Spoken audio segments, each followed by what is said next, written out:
ज्योतिरादित्य माधवराव सिंधिया ईश्वर की शपथ लेता हूं कि मैं विधि द्वारा स्थापित भारत के संविधान के प्रति सच्ची श्रद्धा और निष्ठा रखूंगा। अपने राजनीतिक जीवन में पहली बार कैबिनेट मंत्री बनने वाले ज्योतिरादित्य सिंधिया की संपत्ति के बारे में आज मैं बताने जा रहा हूं और यह भी बताऊंगा कि अडानी और अंबानी की जिनकी चर्चा लगातार होती है उनसे कितनी अधिक संपत्ति है ज्योतिरादित्य सिंधिया के पास। केंद्रीय नागरिक उड्डयन मंत्री ज्योतिरादित्य सिंधिया के पास संपत्ति के बारे में जानते हैं। एक सवाल जवाब मुश्किल है, लेकिन क्योंकि 1957 से लेकर के अब तक के चुनावों में सिंधिया खानदान के उम्मीदवारों ने जितनी संपत्ति बताई है वह उस आंकड़े से काफ़ी कम है जितनी आम धारणा होती है। ज्योतिरादित्य सिंधिया ने चुनाव के लिए आवेदन में 2 अरब से ज़्यादा की संपत्तियां बताई थी, लेकिन जिन संपत्तियों को लेकर के कई अदालतों में मामले चल रहे हैं उनकी अनुमानित कीमत करीब 40,000 करोड़ यानी 400 अरब रुपए है। अब आप अंदाज़ा लगा सकते हैं कि केंद्रीय नागरिक उड्डयन मंत्री ज्योतिरादित्य सिंधिया के पास संपत्तियों का कितनी संख्या है। सिंधिया परिवार में संपत्ति को लेकर के विवाद राजमाता विजयाराजे सिंधिया के ज़माने से शुरू हो गया था। मामला राजमाता के 2 वसीयतों में अटका है। राजमाता ने वसीयतों में अपनी संपत्ति से बेटे माधव सिंधिया और पोते ज्योतिरादित्य को भी बेदखल कर दिया था।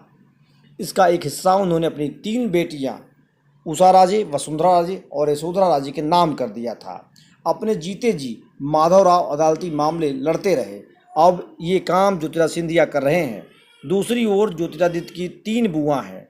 वर्ष 1984 में बॉम्बे हाई कोर्ट के फैसले के आधार पर सिंधिया परिवार की सारी संपत्तियां विजया राजे और उनके इकलौते बेटे माधवराव के बीच आधी आधी बांटी गई थी। ऐसा राजमाता की ओर से दायर एक याचिका के बाद किया गया था। इसका कारण यह था कि राजमाता के पति जीवाजी राव सिंधिया मरने से पहले कोई वसीयत नहीं छोड़ गए थे।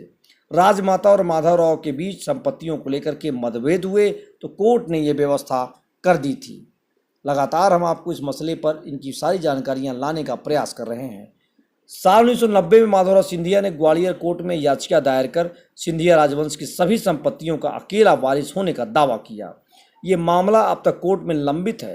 राजमाता की तीनों बेटियां माधवराव के इस दावे को सही नहीं मानती हैं। वे राजमाता की साल 1985 की एक वसीयत का हवाला देती हैं। इस वसीयत के जरिए राजमाता ने अपने बेटे और पोतों को अपनी संपत्ति से बेदखल कर दिया था। इसमें उन्होंने अपनी 2/3 संपत्ति तीनों बेटियों के नाम कर दी थी।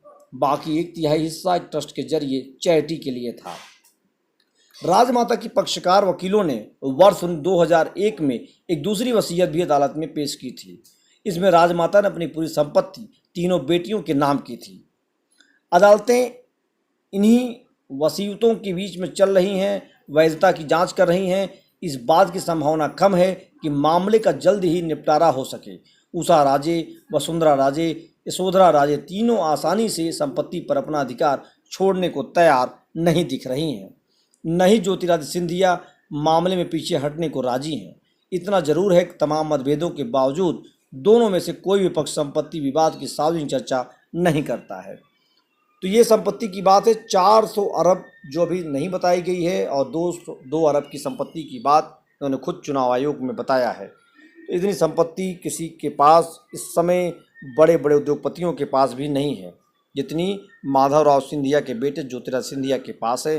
और ज्योतिरादित्य सिंधिया का राजविलास पैलेस, जिसके बारे में हम आपको लगातार बता रहे हैं, जय विलास पैलेस, उसकी चर्चा हमने आपको करके कल दिखाई थी। तो ये कहानी है एक ऐसे नेता की जो कैबिनेट मंत्री हैं और राजा भी रहे हैं। आप देख रहे हैं पोल टॉक। धन्यवाद। जय हिंद।